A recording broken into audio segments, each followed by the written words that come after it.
En realidad, una encuesta no está para predecir un comportamiento electoral, pero sí para ver cuál es la tendencia. Esta fue una elección que se movió mucho las últimas semanas, sobre todo los últimos 10 días, y lo vimos al movimiento, no sabíamos hasta dónde iba a llegar, y como es una ola y es dinámica, pudimos, digamos, entenderla en principio, pero no sabemos hasta dónde era el alcance. El alcance fue bastante más grande de lo que pensábamos, sobre todo en las grandes ciudades, y a nivel nacional también hubo una ala amarilla que prácticamente arrasó con todo. En todos los lugares en donde se calculaba que iba a ganar por 5, ganó por 10, donde iba a ganar por 10, ganó por 15, donde estaba pareja, ganó por 5.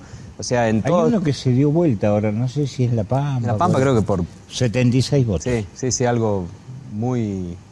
Bueno, que ya tiene que ver más con las realidades locales, lo mismo que San Luis, pero creo que si hay un común denominador a nivel nacional es que la gente le dio un apoyo fuerte a este gobierno y también se impuso bastante fuertemente la polarización, que eso es otro de los elementos distintivos de esta campaña, en donde los que trataron de alambrar las provincias generando un esquema local, se los llevó puesta a la ola nacional, ¿no? Vos sabés que es muy interesante porque creo que en esta polarización, yo lo decía el mismo día de las elecciones, Leavi fue el que recibió la otra cara de la polarización. Exactamente. Y la ancha avenida del medio se convirtió en la calle angosta de una vereda sola. Así es, como en San Luis. Más que San Luis, en San Juan. Así es.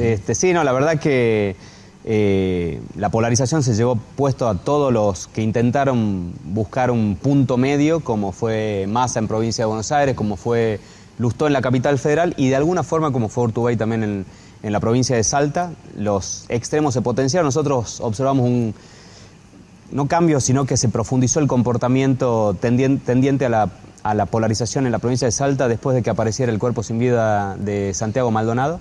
Es como que todas las redes sociales, los medios locales, inclusive los medios nacionales, no pararon de hablar de eso, y a pesar de que muchos sostuvieron de que eso podía favorecer al kirchnerismo, lo que sin duda produjo en la provincia de Salta es que nacionalizó más todavía la elección.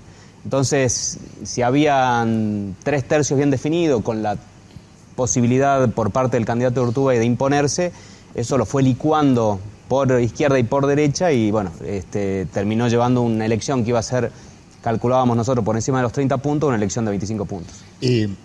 Yo decía, no se logró la fidelización del voto, y no era fácil lograr la fidelización del voto, en el cual estaba Andrés Soto, estaba Matías, Sonia Escudero, más otros 3 candidatos que no sumaron demasiado.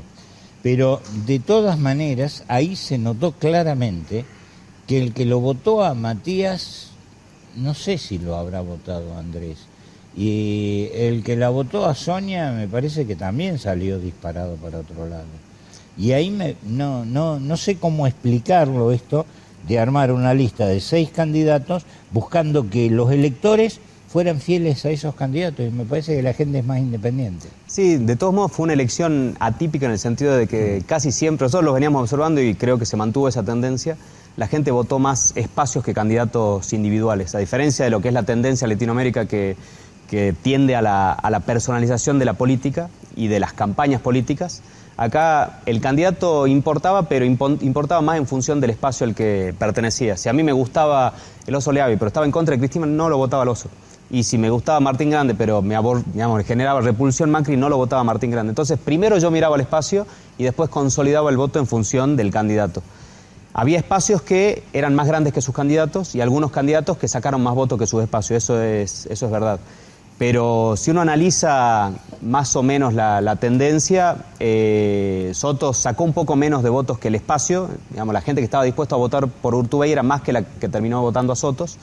Pero acá fue una elección que prácticamente un 60% de los electores la votó en función de lo que estaba pasando a nivel nacional. A favor o en contra de Cristina, a favor o en contra de Macri, con lo cual Urtubey medio que quedó parado al medio sin poder decir nada, en una elección que, como digo al principio, se nacionalizó. Sí es verdad que la primera foto del 38-39% de los 6 candidatos de Urtubey era prometedora, pero esa también era su debilidad, porque eran 6. Entonces, el que más sacó, que terminó sacando 11 puntos, era difícil que contuviera esos 38 puntos y terminó en 25.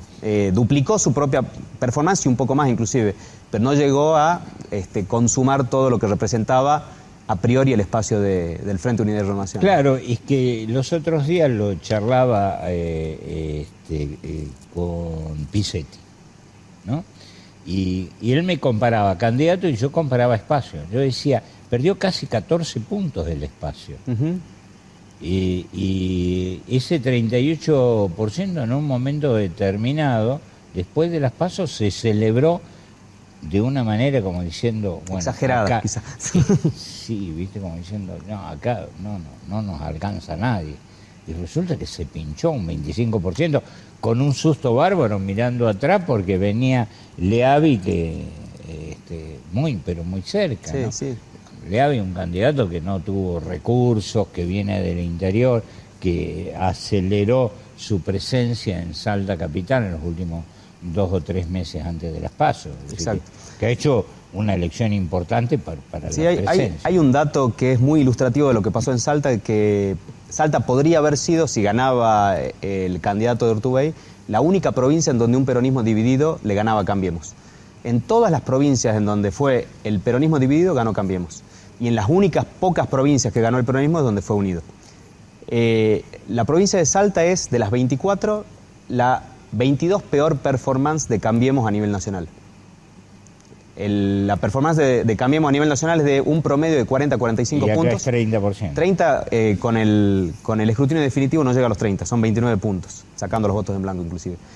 O sea, es una relativa mala elección la de Cambiemos, pero con un peronismo dividido le alcanzó para ganar. Claro, porque vos el peronismo sumás Leavi y sumás el voto de Andrés Soto y llega a un 47%. O sea, hablando en términos quizás ya un poco antiguos, ¿no?, de peronismo, sí, pero lo que era en ese momento el movimiento que en algún momento estuvo unido, al estar dividido, bueno, son cerca de 50 puntos repartidos entre el Oso, Leavi y Andrés Soto. Lo que pasa es que, bueno, le podemos poner peronismo, le podemos poner ortubeicismo, le podemos poner kirchnerismo.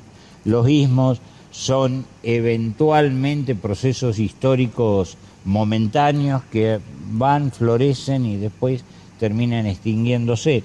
Pero hay un dato que no es menor.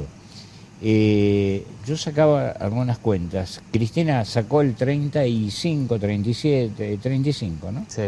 35 del 40% del electorado te da un 15% de votos nacionales. Uh-huh.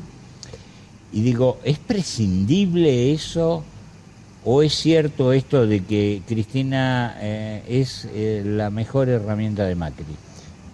Para mí son socios perfectos, por eso Cristina yo creo que no va a ir presa, por eso Cristina, el propio PRO va a hacer todo lo posible para que se mantenga con vida. Es más, hasta Garabano ahora dice que no va a ir presa. Porque y Bullrich dice que políticamente, tampoco. Si desaparece de la escena política Cristina, no te garantiza un peronismo unido racional en el 2019. Con una Cristina de 15, 20 puntos que se mantenga ella o presente un candidato, te garantiza la continuidad de un macrismo que con 35 o 40 puntos puede imponerse en una elección nacional. Entonces, los emergentes como Urtubey, Massa, Randazzo, que todos de alguna forma perdieron, pero que eran los que estaban en la fila como para poder unir ese peronismo, dependen sin lugar a dudas de que Cristina se vaya a la casa. Y Cristina hoy goza de muy buena salud y de alguna forma es la referente principal del justicialismo, peronismo u oposición a nivel nacional, porque es la que hizo,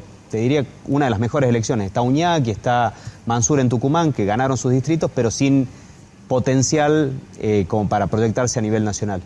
Y creo que... Es más, Uñac se bajó. Sí, ya solito. Él lo había apoyado a Juan Manuel Urtubey, que ahora es como en la lógica futbolística. Pero yo lo escuché a Uñac y dijo, Urtubey no hay que desestimarlo. No, y yo creo que no hay que desestimarlo, pero ya no depende de sí mismo, sino que en el fútbol depende de que el que querés alcanzar pierda también su partido. Entonces, es como que la situación y la coyuntura nacional se complica y hay muchos que empiezan a visualizar un proceso de 8 años. Ojo, Alfonsín ganó en el 83, ganó en el 85 y después perdió en el 87. La política en Argentina es muy dinámica y nadie tiene la vaca atada, pero es cierto lo que decís, que el mejor o la mejor socia de Macri para darle continuidad en términos políticos es la existencia de una Cristina minoritaria, pero dividiendo el peronismo y sin darle la posibilidad al peronismo de que alguien arregle sus banderas y unifique ese discurso progresista que hoy lo encabeza ella, pero que genera tantas rispideces y no tiene la posibilidad de generar y construir una mayoría, ¿no?